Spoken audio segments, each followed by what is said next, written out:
Welcome sa aton tumalagsahon nga mga eksperyensya. Kaupod naton subong si Ladi kag Cecilia Sandy, mga espesyal pa na sila sa Sierra Leone.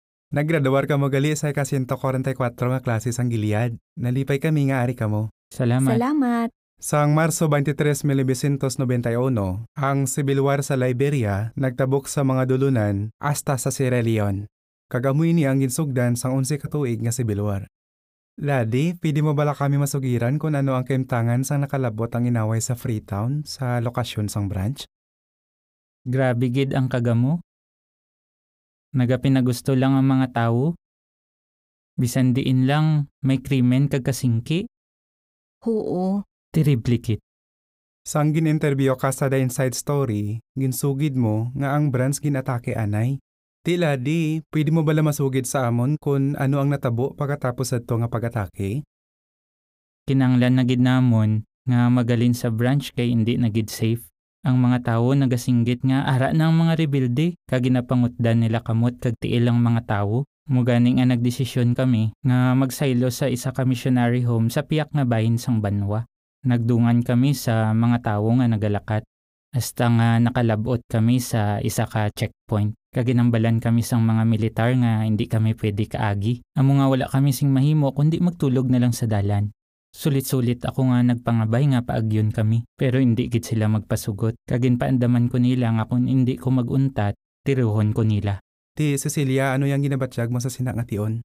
Pamatsyag ko, nagpalanig-agid ang bilog ko nga lawas. Sa kahadlok, nangamuyo ko kay Jehovah sing hipos. Hindi na para sa proteksyon, kundi nga sa ulihi, iya na lang kami banhawon. Kay pamatsyag ko, sigurado na gid ang amon kamatayon.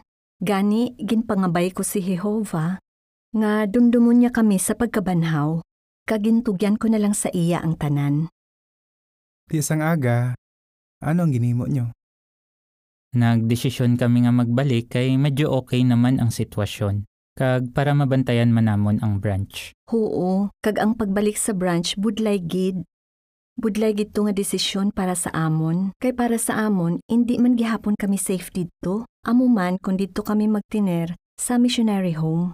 Pero ginsalig lang namon ang tanan kay Jehovah. Kag ginsunod lang namon ang ginsiling sang mga utod sa amon. Hindi magkabalaka, ara si Jehovah nga magaamlig sa aton. Amo na nga nagbalik kami sa branch kag nagpabilin didto. Mayo gid no? Ti para sa inyo, ano gid ang nakabulig sa mga kauturan, sina nga panahon, nga may inaway sa Sierra Leone? Ang ilagid gugma kay Jehovah kag sa mga kauturan. Nagpabilin sila nga masako sa tsokratiko nga mga hilikoton. Nagatambong sa mga meeting, naga-family worship, kag nagapakig-upod sa isa kag isa.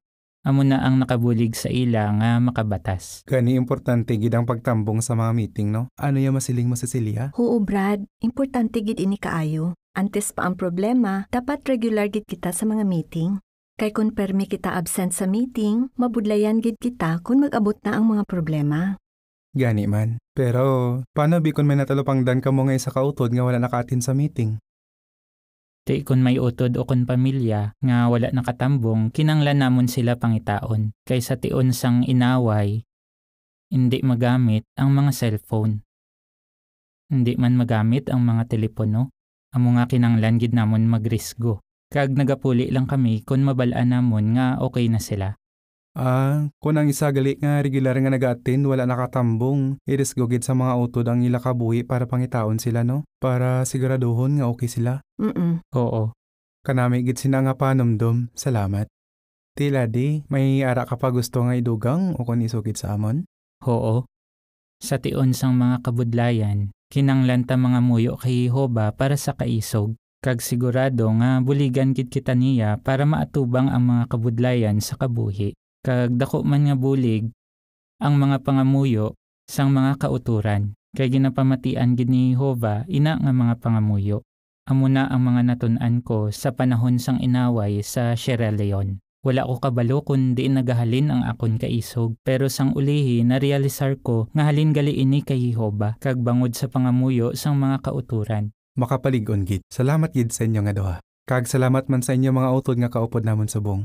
Kag makitaay kita liwat sa masunod nga edisyon sang tumalagsahon nga mga eksperyensya.